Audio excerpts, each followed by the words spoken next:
Hello everyone, my name is George Antonious. I'm presenting bioaccumulation of copper, zinc, chromium, and molybdenum in plants grown in soil amended with municipal sewage sludge. Biosolids or municipal sewage sludge are available at low or no cost, and utilization of biosolids as alternative fertilizer to limited resource farmers has been investigated. So the use of biosolids to replace inorganic fertilizers is beneficial in large-scale crop cultivation system in terms of environmental quality. However, biosolids have trace metals, and some of these trace metals are toxic to humans and animals even at trace level. In addition, metals are toxic to soil microorganisms when present above certain concentrations, as indicated by the inhibition activity of the soil enzymes and secretions they produce. So the objectives of this investigation were to assess the impact of soil incorporated with municipal sewage sludge on the four elements and at the three locations in Kentucky. Determine also the bioaccumulation factor is another objective of each metal in plants grown under this practice. And finally, to compare metal concentrations detected in edible plants to their EPA standard limits. These are the three sites that I selected the sample soil and plant samples from. One is Franklin location, another is at Meade County, and the third at Adair County. The field study was conducted at the three locations in areas where limited resource farmers use municipal sewage sludge as alternative source of fertilizers for commercial production of fresh vegetables. Before planting, the soil was mixed with sewage sludge obtained from the Metropolitan Sewage District plant and used at about 37.5 tons per acre on dry weight basis. SAS was incorporated with the soil and the plants were irrigated and weeded as needed according to the Kentucky Vegetable Growers Guide.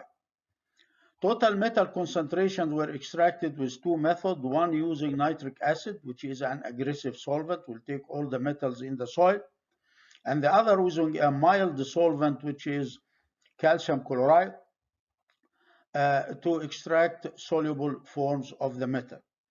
Total metal concentrations plant were extracted using nitric acid. Grinded and deceived dry soil and plant tissue samples were used for extraction and quantification of metals using inductively coupled plasma spectrometer. The bioaccumulation factor was calculated by dividing metal content in plant by the soluble metal content in the soil on dry weight basis. The temperature used at this facility was above 600 degrees centigrade. This table shows the extraction using nitric acid and calcium chloride. Nitric acid, as you can see, extracts all the metals from the soil, whereas calcium chloride extracts only the soluble metals that are available to plants.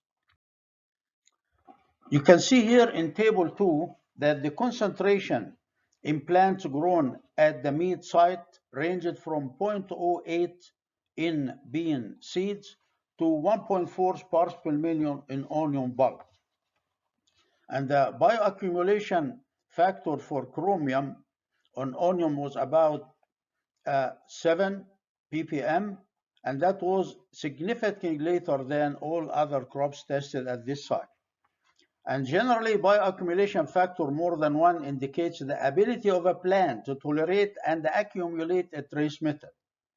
So we can see that onion bulbs accumulated more chromium than onion leaves, although the surface area of the leaves is much greater than the bulb, and this could be attributed to the proximity of the onion roots to the soil compared to the leaves. Figure 3, we can see that copper was high in yellow squash and tomato fruits compared to onion bulbs. Figure 4, you can see that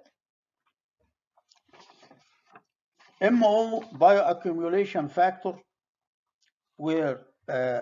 was less than 1 in red potato, onion bulb, and sweet potato, and the chromium was high in tobacco leaves.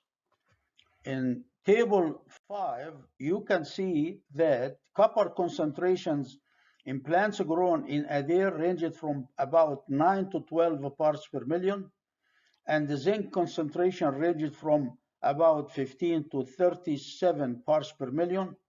Accordingly, all copper and zinc bioaccumulation factors were actually more than 1.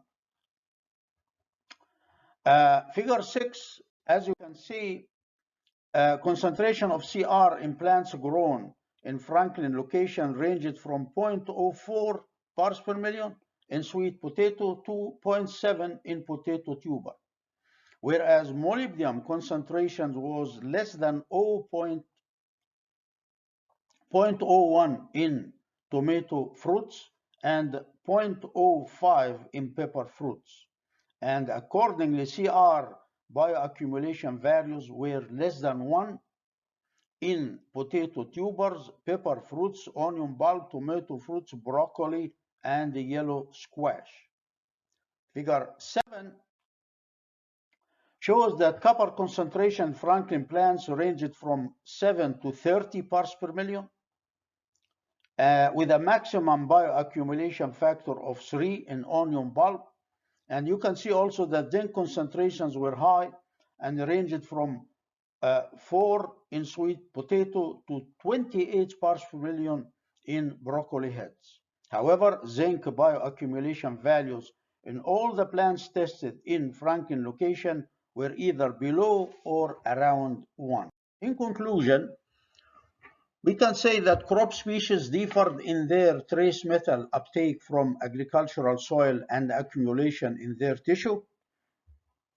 CR and molybdenum concentrations plant grown at the 3 locations were below the permissible level. Other than onion bulb, copper concentrations were above the permissible level of 10 in plants grown at mead site. At Adair site, copper was above the limit only in tobacco leaves, whereas in Franklin site, copper was above the limit in potato tubers, onion bulbs, and tomato fruits. Low metal accumulating plants might be appropriate in selection for growing in metal contaminated soil.